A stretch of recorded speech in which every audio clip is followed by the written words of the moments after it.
injections within the 3 months before he died. And these weren't small doses, 300 milligrams a pop. Oh, no, that's absurd. There's categorically no justification. Bedside when he died, it's just mind-boggling. 22 different meds prescribed by at least 4 different doctors from 4 different pharmacies. And a lot of these prescriptions didn't even have the patient's name or the doctor's name on the label. The labels were just blank. A whisper turns into a wave, and suddenly the story erupts across the globe. New footage, never seen before, lights up the darkest corners of the internet. The silhouette is unmistakable. Every angle, every casual spin, every wordless melody. It's Michael Jackson, not as the world last saw him, but seemingly untouched by time, gliding through the shadowed rooms of a mansion that looks hauntingly familiar. 100 North Carrollwood Drive, perhaps even a trace of Neverland itself. No archival flicker or zombie rumor. This is pristine and immediate. The hush of disbelief morphs into chaos as headlines race to keep up, and fans everywhere gaze in disbelief at their screens, wrestling with a question no one thought they'd ever have to ask. Is Michael Jackson truly alive? What follows is a whirlwind of speculation, awe, and hope as the lines between legend and reality begin to blur once more. In a fictional alternate timeline, the rumor that would never die returns with the hush of a midnight wind. The scene sits at the edge of a sprawling estate, its gates gleaming like teeth in the evening light. A mansion rises from manicured gardens, its facade both familiar and suddenly unfamiliar after years of silence. This is not a documentary of events already witnessed, but a careful reconstruction in a world where legends can bend. The air carries a dense mix of memory and rumor, as if photographs and press clippings had learned to breathe. From the driveway, security lights cut pillars of gold through the dusk, tracing lines across a stone facade. Inside, hallways stretch like rivers, their walls lined with portraits that seem to watch every footstep. The architecture speaks in quiet sentences about fame, pressure, and the weight of living under constant observation. What follows is a moment that would ripple through years of public discourse, if the sequence were more than a rumor. The door opens, and the living figure steps forward with a measured calm that fans hope to interpret as relief or reconciliation. A silhouette, instantly familiar to a generation, that of Michael Jackson, emerges beneath a sequined jacket that still catches the light. The eyes blink once, twice, then focus on a world that has learned to wait, sometimes too long. The voice, recognizably intact, carries a timbre that fans remember from crowded arenas and silent stages alike. The scene is not a court of law, but a living testament to the power of myth and memory. Reporters, never quite certain what to ask first, hold their microphones as if they were fragile instruments. Cameras rise in a synchronized pulse, and a crowd of admirers gathers not as spectators but as witnesses to a moment they had only imagined. The mansion's grand staircase becomes a stage for a revelation that may be more symbolic than literal. Yet the breath of authenticity hangs in the air, thick as perfume, as the figure pauses to acknowledge the eyes that watch. In this version of events, old songs receive new breath, and a catalog of hits becomes a living map of reunion and restraint. The surrounding rooms seem to listen, as if each corner remembers the chapters that led to this moment. Investigators approach with the care of historians probing a delicate artifact, mindful of the difference between rumor and record. They request documentation, perform standard biometric checks, and document every detail for a public that will debate identity with relentless zeal. The mansion, it turns out, is more than a residence. It is a reliquary of a career that rewrote dance steps and radio schedules alike. In the parlors, awards glimmer beside toys of stagecraft, reminders that art and spectacle travel together, sometimes without clear boundaries. The air weighs with questions about what it means to come back, and whether a returned life can coexist with a myth already engraved in history. The figure speaks in measured phrases, acknowledging the weight of the past while hinting at unfinished chapters and new directions. The musician, Michael Jackson, speaks with a cadence that hints at collaboration rather than confrontation, inviting the listener to consider what a second chapter could resemble. Outside, a chorus of fans sings fragments of familiar melodies, their voices a non-linear bridge between eras. The mansion's windows reflect a dual image, a quiet interior and the world that remains eager for movement, for spectacle, for evidence. The moment is recorded not only for a contemporary audience, but for future generations that will study the cultural arc of a figure who never fully vanished. Every detail, tone, gesture, tempo appears to carry meaning beyond its immediate purpose, inviting viewers to read between the lines. As the day gives way to night, the scene settles into a tentative rhythm, like a rehearsal before a new performance. The living figure contemplates the implications of a second life under the bright glare of the public eye. Critics debate the symbolism of a return, weighing artistry against the costs of revival and the pressures that chase those who refuse to disappear. Archivists scan decades of footage, searching for echoes that could confirm or challenge what is being seen in this moment. In coffee shop conversations and online forums alike, theories crowd the margins, while others cling to a simple, enduring truth. Art outlives its creator in the memories of millions. The mansion becomes a laboratory of public perception, where every gesture is measured, every smile weighed, every pause analyzed for hidden intent. Within the frame, the figure gestures toward new possibilities, collaboration, reinterpretation, perhaps a more intimate engagement with younger generations. The musical lineage, once thought concluded, appears as a living thread, weaving through new arrangements, new voices, and digital reverberations. The narrative technology around the scene grows, with feeds and streams stitching together a chorus of reactions that span continents. The day has begun with a rumor and continues to unfold as a larger conversation that will persist long after the camera's decline. The private autopsy at the request of the Jackson family, conducted by Dr. Michael Baden, offered a counter-narrative to the coroner's findings, a second mirror held up to the same moment and the same room. In the private room, the air carried a clinical hush, the kind that makes every breath feel measured, as if the room itself were weighing each data point. Baden's team mapped the body with a different precision, noting cues the public record had glossed over or deemed inconsequential. Minute fluctuations in tissue color, the subtle pattern of edema, the ordering of routine medications on the bedside tray, and a timetable of interventions that did not always align with the clock in the hospital hallways. The impression, to many who read it, was not a dramatic reconstruction, but a different kind of suspense. The quiet possibility that the scene could have unfolded under more than one set of conditions. The report did not declare a verdict with the same language as the county coroner's file, but it did draw a line in the sand between what was witnessed publicly and what could be inferred in private.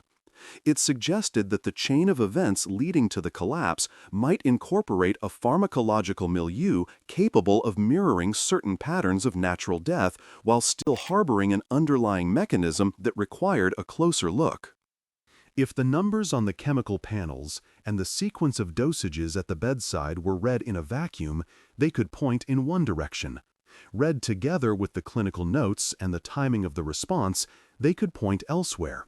The private team pressed for questions that the official report had set aside or softened into ordinary medical language, asking what else could have contributed to the respiratory and cardiac distress observed in the hour before the first responders arrived.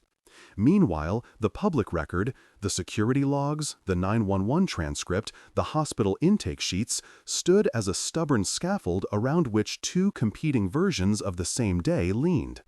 The official line trotted out the familiar timeline, a clear path from a single bedroom in a celebrity home to a hurried, then halted attempt at revival. The private narrative whispered of margins, minutes that slipped by unnoticed in the glare of the cameras, entries that suggested there was more to the sequence than the time-stamped notes could fully capture, and a medical ecosystem in which decisions made in a coma of urgency could echo into a later, more reflective assessment. It was not that one side denied the other, it was that they spoke in different keys, and the room between them hummed with the sound of an argument not yet resolved.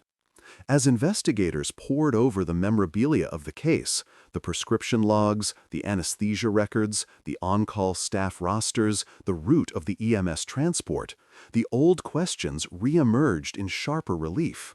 What exactly did the bedside pharmacology look like in the moments before collapse? Were there any deviations from standard procedure that could have altered the outcome, however slightly? Did the private autopsy corroborate or contradict the conclusions drawn from the public autopsy? And what did that mean for the integrity of the narrative the world had accepted for more than a decade? These questions did not simply aim to accuse or absolve. They sought to map the fragility of certainty when pressed against competing instruments of truth. And so the investigation moved deeper into the heart of the timeline, tracing not only the medical sequence, but the human variables that color every medical judgment. The fatigue of the attending physicians, the watchful eyes of family at the door, the pressure of a public relief that is always listening for a single definitive statement. The 2009 chapter remained the anchor, but the 2025 moment, the silhouette in the mansion, the hum of a new song, urged a broader gaze. The files were opened, the questions asked again in a different light, and the possibility that the ending could still be revised loomed as a living invitation. The next phase would pull at the threads of the entire chain, from security to saline bag, from the hospital bed to the courtroom bench, and test whether the old record could withstand a fresh inspection. The inquiry would demand that every claim be measured against every counterclaim, every datum weighed against every doubt, until the narrative either stood firm or bent under scrutiny.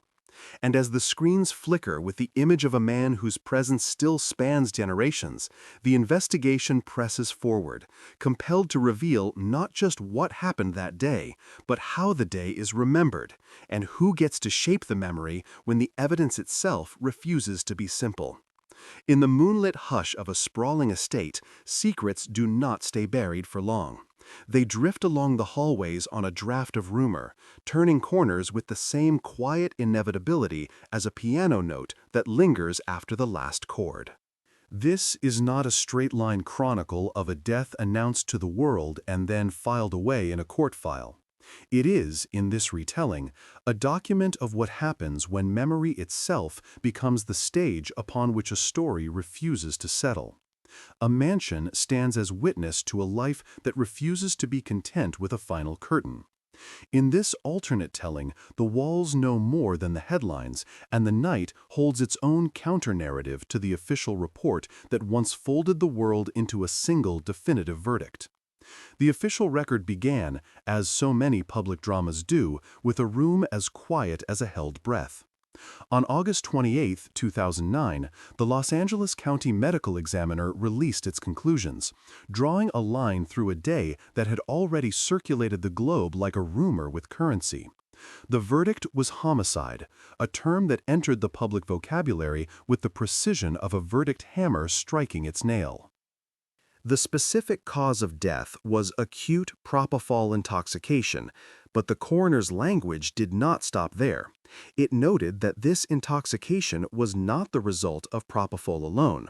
A benzodiazepine effect, specifically the presence of lorazepam and midazolam, was identified as a significant contributing factor. The combination of these substances did more than quiet a heartbeat. It convoluted the body's response to any external assessment, leaving investigators with a riddle that refused to be solved by a single dose of science. This single word, homicide, introduced a new legal geometry to the case, tilting the balance from a private tragedy to a narrative that demanded accountability, negligence, and intent to make a claim against a responsible party. The legal consequence was the tripping of a circuit into the courtroom. People versus Murray. Dr. Conrad Murray faced charges and, in November 2011, was found guilty of involuntary manslaughter. He received a 4-year sentence, but the reality of his time behind bars was tempered by appeals, by time off for good behavior, and by the broader public perception that the pages of the story did not close so much as pivot. The sentence did not satisfy the impulse to interpret the day as a singular, definitive act accomplished by a single actor. For many, it felt like a loose end, a needle that never quite found its thread. The case, however, was legally closed even as public memory continued to spin. The conviction of a physician did not settle the larger questions that hovered over the day. Who acted, who watched, and who ultimately remembers? The public's appetite for a more complete narrative grew louder as the years passed. And within this appetite lies the propofol paradox, a central riddle at the heart of the medical-legal intersection that defined the trial. It is a riddle not of one man's intent alone, but of the mathematics of a body, of dosages and detectables, of the way a pharmacology chart can become a courtroom exhibit and a symbol for what a truth might require to be believed. At the heart of the trial's debate stood a simple, staggering arithmetic problem. Dr. Murray claimed to have administered only 25 milligrams of propofol to Jackson on that fateful day. A small bolus, a single moment in a sequence of many that might be imagined in a controlled setting. But the medical record, the autopsy, and the scene that surrounded the room painted a different mathematical picture. The autopsy exposed propofol levels in the blood ranging from 2.6 to 4.1 micrograms per milliliter, and revealed a concentration of more than 6 micrograms per gram in the liver. The post-mortem chemistry did not align with a mere 25 milligrams. It suggested exposure to a dosage that, by pharmacological reckoning, bore a heavier signature than a routine sedative. The investigation uncovered not just one small vial, but a cache of paraphernalia, a spectrum of containers and devices that told a different story than the one Dr. Murray offered. Investigators found 8 empty 20-milliliter vials and, most notably, an empty 100-milliliter vial. The narrative became a forensic puzzle in which the numbers in a bottle and the numbers in a chart refused to stay in harmony. The math was not merely academic, it was the fulcrum of belief.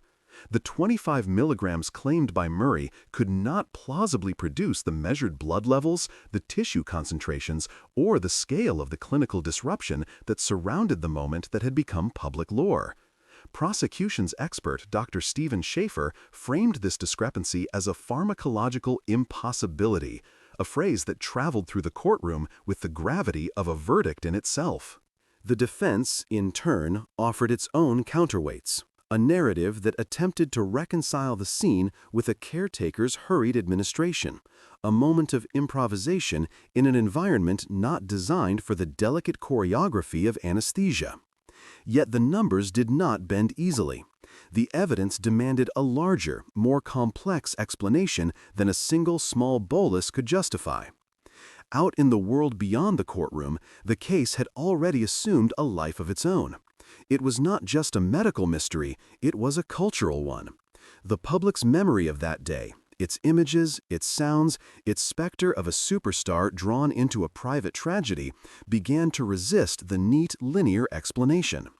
The story spread through media and rumor, through the careful reporting of clinicians and the blunt certainty of tabloid headlines. And as the legal system moved toward a formal resolution, the broader public began to sense that the truth might be more contingent, more fractured, than any single verdict could capture. In this retelling, the narrative does not end with a courtroom's gavel. It extends into the rooms where plaintiffs and defendants once argued a professional, intimate kind of death, the kind that happens behind the closed doors of a hospital and within the stillness that follows a star's public fall. It is here that memory begins to play its own manipulation, shaping the day as a sequence of discrete scenes, each one a frame that can be rearranged, reinterpreted, or remembered differently by who tells the story and when they tell it. The public's memory does not sit still. It shifts with new information, with new theories, with the passage of time, and the changing mood of a world that is always hungry for the next revelation, whether that revelation confirms a narrative or unsettles it. And in this alternate telling, a different thread of evidence emerges from the mansion itself. The estate, long associated with a performer who had become a symbol of artistic innovation and personal tribulation, begins to reveal a room that had never appeared in the press, a private wing, discreetly constructed, a sanctuary designed for rest, rehearsal, and perhaps, as whispers insist, a life lived away from the gaze of the world. The mansion's walls contain more than the echo of a famous voice.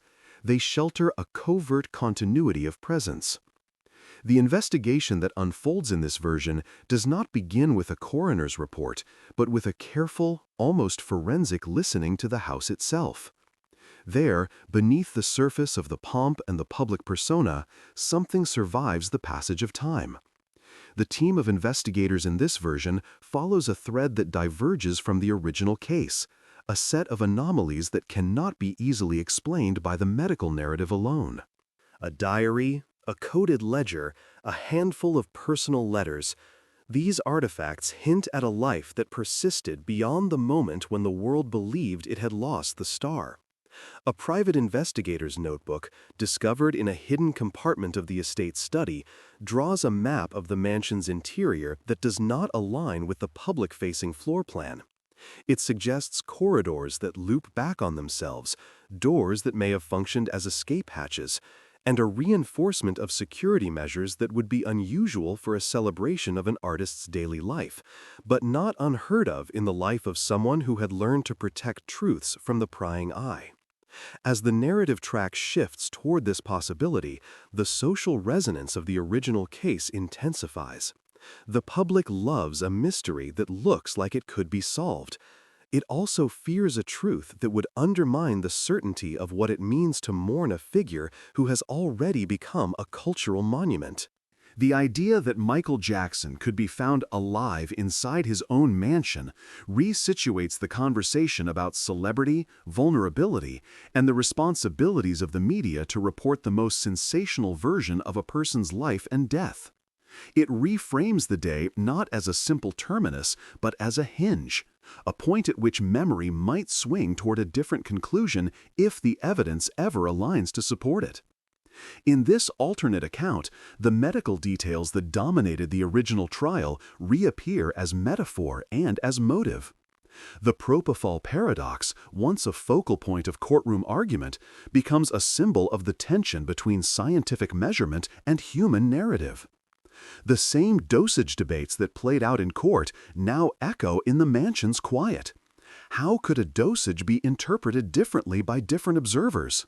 What pressures push a living, breathing person toward a narrative that could be mistaken for death?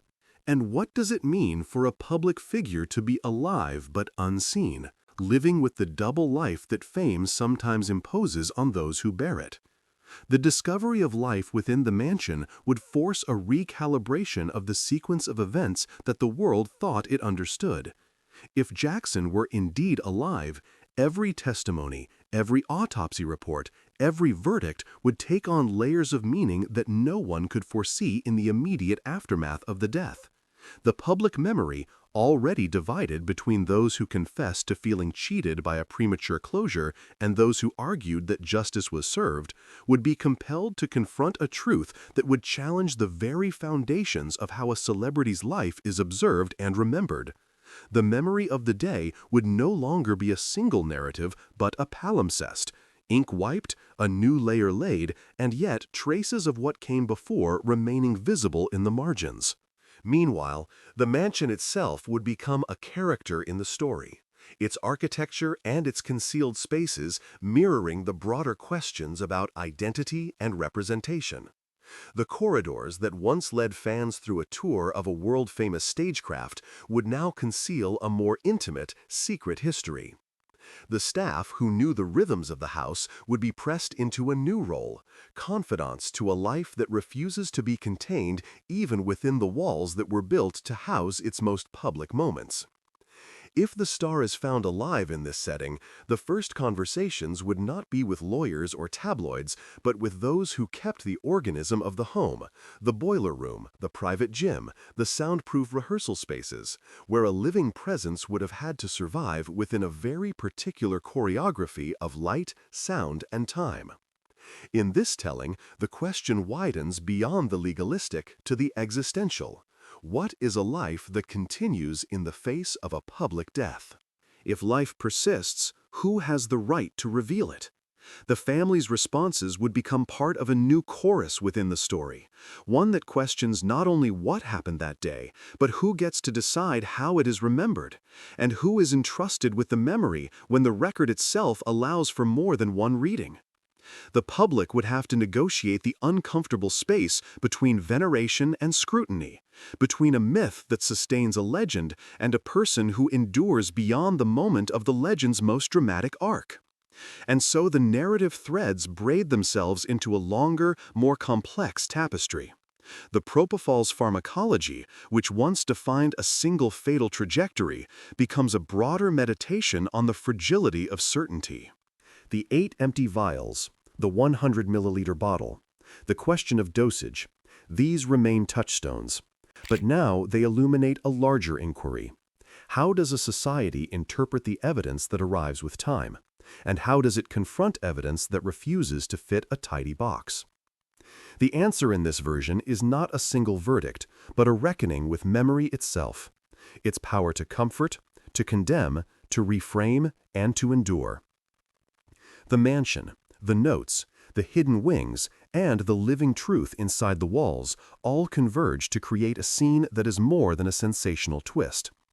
It is a meditation on the human appetite for closure and the stubborn resistance of reality to be neatly categorized. If the central figure of the story is alive in the very place most associated with his public death, the script invites the viewer to contemplate a question at the core of every crime, every mystery, and every tragedy. What happens to a life when the boundary between presence and absence is blurred? The answer is not a single endpoint, but a threshold, a doorway through which a new kind of narrative can pass, one that preserves genius and memory while challenging the certainty of any one telling. As the camera glides across the mansion's exterior, past the gates that have witnessed decades of fame and rumor, the voice of the documentary speaks with measured cadence about the interplay of fact and memory. The old record, the coroner's ruling, the courtroom's verdict, the public's appetite for a definitive end, now sits beside a new, uncertain possibility. In this version, the day of departure did not mark the final exit. The story, in its reimagined form, asks not only how the world remembers a life, but who the world chooses to believe when the evidence reappears in a new light, in a place that has always kept its own counsel. The tale thus returns to its source, the human fascination with truth, the stubborn persistence of memory, and the living question of what remains when a moment of seeming certainty is unsettled by the quiet, patient reveal of a different reality. The mansion, with its rooms both public and private, becomes the stage where the act of living continues, unseen by most eyes, and only slowly acknowledged by those who dare to follow the clues that whisper through the walls. And as the narrative moves forward, the audience is invited to listen, not just for the facts that can be proven in a courtroom, but for the subtler cues of a truth that resists finality, that asks permission to persist, and that asks, what if the person believed to be gone simply learned to endure beyond the day the world believed he disappeared?